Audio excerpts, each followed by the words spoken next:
Question 1. A media streaming company wants to deploy a highly available web application. The app must be accessible worldwide with low latency. If one region fails, traffic should automatically shift to another region.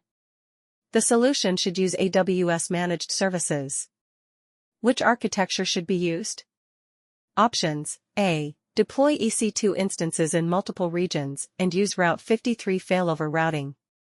B. Use an auto-scaling group in one region with an elastic load balancer, ELB.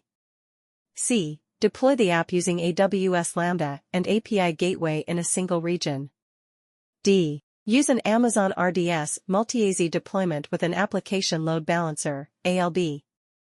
Correct answer: A. Deploy EC2 instances in multiple regions and use Route 53 failover routing. Explanation: Route 53 failover routing automatically directs traffic to the healthy region. Ensures high availability in case of regional failures. Multi-region EC2 instances provide redundancy. Why not other options? Option B. A single region setup does not provide regional failover. Option C. Lambda in one region cannot failover automatically. Option D. RDS multi-AZ only provides database failover, not full application failover. Question 2. A healthcare company needs to store patient records for 7+ years. The data is rarely accessed, but must be retrievable when needed. Cost should be minimized. Compliance regulations require secure storage. Which storage solution should be used? Options: A. Amazon S3 Standard. B. Amazon S3 Intelligent Tiering. C. Amazon S3 Glacier Deep Archive. D. Amazon EBS Snapshots. Correct answer: C. Amazon S3 Glacier Deep Archive. Explanation: Deep Archive is the cheapest storage option for long-term data. Ideal for compliance and regulatory requirements. Retrieval time is slow, but cost-effective. Why not other options? Option A. S3 Standard is too expensive for archival data.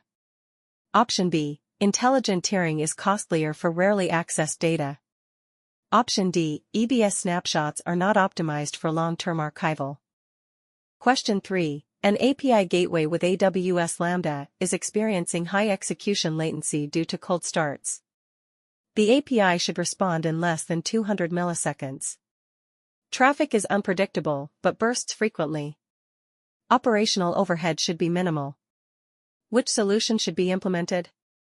Options: A. Increase Lambda function memory allocation. B. Use AWS Lambda provisioned concurrency. C. Use an EC2 auto-scaling group instead of Lambda. D. Reduce API gateway throttling limits. Correct answer: B. Use AWS Lambda provisioned concurrency. Explanation: Provisioned concurrency keeps functions warm, reducing cold starts. Ensures fast response times even during traffic bursts. Works well for unpredictable workloads. Why not other options? Option A. Increasing memory helps, but does not prevent cold starts. Option C. EC2 auto-scaling requires more management and is less cost-effective. Option D. Throttling affects request limits, not cold start latency. Question 4. A financial institution is deploying a 3-tier application, web, app, database, in AWS. The web layer should be public-facing. The application and database layers should be private. Security best practices should be followed. Which architecture ensures maximum security? Options: A. Use a single VPC with public subnets for all layers and attach a security group for each instance. B. Use a VPC with separate subnets, public for web, private for app and DB, with security groups and NACLs. C. Deploy all resources in a public subnet and use AWS Shield for DDoS protection. D. Use a single security group for all tiers and restrict access at the instance level. Correct answer: B. Use a VPC with separate subnets, public for web, private for app and DB, with security groups and NACLs. Explanation: Web tier, public subnet accessible to users via an application load balancer, ALB. App and DB tiers, private subnets only accessible within the VPC. Security groups and NACLs enforce least privilege access. Bastion host or VPN required for admin. Why not other options? Option A, all layers in a public subnet expose the application to security risks. Option C, AWS Shield protects from DDoS, but does not secure private resources. Option D, single security group lacks fine-grained access control. Question 5. A machine learning team trains large AI models on terabytes of data stored in S3. Training runs once a month and lasts 48 hours. Compute cost should be minimized. Infrastructure should be scalable and automated. Which EC2 instance type should be used? Options: A. On-demand EC2 instances. B. EC2 spot instances with auto-scaling. C. EC2 reserved instances for 3 years. D. Dedicated hosts for optimized performance. Correct answer: B. EC2 spot instances with auto-scaling. Explanation. Spot instances reduce cost by up to 90% for non-time-sensitive workloads. Auto-scaling ensures the cluster runs only when needed. Works well for batch processing like AI training. Why not other options? Option A, on-demand instances are too expensive for batch workloads. Option C, reserved instances are cost-effective but not flexible for sporadic workloads. Option D, dedicated hosts are useful for compliance but are costlier. Question 6. A global e-commerce company needs disaster recovery for its web application. The app should failover automatically in case of region failure. Replication costs should be minimized. Recovery should happen in under 15 minutes. Which disaster recovery strategy should be used? Options: A. Pilot light, minimal resources pre-deployed in another region. B. Warm standby, partially active environment in another region. C. Active, fully deployed in multiple regions. D. Backup and restore, data backup with manual deployment. Correct answer: B. Warm standby, partially active environment in another region. Explanation. Warm standby keeps minimal resources running in another region. Reduces cost compared to active. Auto-scaling can scale up the environment during failover. Why not other options? Option A, Pilot Lite has slower recovery times, 30+ minutes. Option C, active is costly as both regions run full workloads. Option D, Backup and restore has long recovery times, hours. Question 7. A mobile application using Amazon RDS, MySQL, experiences slow read performance during peak hours. The database must scale efficiently to handle millions of users. Read performance should be improved without affecting writes. Cost should be optimized. Which solution should be used? Options: A. Increase the RDS instance size to the largest available instance. B. Use read replicas to offload read traffic. C. Enable multi-AZ deployment for load balancing. D. Switch from MySQL to Amazon Aurora for better performance. Correct answer: B. Use read replicas to offload read traffic.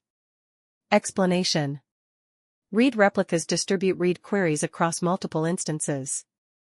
Improves performance by reducing load on the primary database. Scales horizontally without downtime. Why not other options? Option A, scaling up is costly and does not handle horizontal growth. Option C, multi-AZ is for HA, not read performance optimization. Option D, Aurora is an alternative but requires migration effort. Question 8. A healthcare startup stores sensitive medical records in Amazon S3. Regulations require encryption at rest and in transit. Only authorized users should access the data. Audit logs should track every data access event. Which security controls should be used? Options: A. Enable S3 server-side encryption, SAA C03, and use IAM policies. B. Use AWS KMS Customer Managed Keys, SAA KMS, and enable S3 access logs. C. Enable Amazon Macie for data classification and S3 object lock. D. Use CloudTrail for access monitoring but disable encryption for cost savings. Correct answer, B. Use AWS KMS Customer Managed Keys, SAA KMS, and enable S3 access logs. Explanation. SAA KMS provides fine-grained encryption control and auditability. S3 access logs monitor access patterns. Enforces compliance with healthcare security standards. Why not other options? Option A. SAA S3 encryption lacks detailed access control. Option C. MACI helps with classification, but object lock is for retention, not access control. Option D. Disabling encryption is a security risk. Question 9. A company runs a microservices-based application on Amazon ECS with thousands of users daily. Traffic must be evenly distributed across ECS containers. The architecture must support HTTPS and path-based routing. Latency should be minimized. Which AWS service should be used? Options: A. Classic Load Balancer, CLB. B. Application Load Balancer, ALB. C. Network Load Balancer, NLB. D. Amazon Route 53 Weighted Routing. Correct answer, B. Application Load Balancer, ALB. Explanation. ALB supports Layer 7 routing, path-based, host-based. Ideal for ECS microservices. Supports HTTPS termination. Why not other options? Option A. CLB does not support modern web apps and path-based routing. Option C. NLB is for ultra-low latency TCP/UDP workloads, not HTTP-based traffic. Option D. Route 53 directs traffic but does not distribute load dynamically. Question 10. A SaaS company provides an API-based service used by clients worldwide. The API must remain available even if a region fails.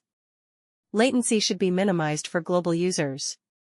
Automatic failover is required. Which solution provides the best availability? Options: A. Deploy the API in a single region with multi-AZ RDS for HA. B. Use Amazon CloudFront with API Gateway in multiple regions. C. Deploy in multiple regions with Route 53 latency-based routing. D. Host the API on an EC2 instance with an elastic IP. Correct answer, C. Deploy in multiple regions with Route 53 latency-based routing. Explanation. Multiple regions prevent a single point of failure. Route 53 latency-based routing ensures users reach the nearest region. API Gateway with regional deployments improves global availability. Why not other options? Option A. Multi-AZ helps within a region but does not handle regional failures. Option B. CloudFront caches content but does not provide failover for APIs. Option D. A single EC2 instance is a single point of failure.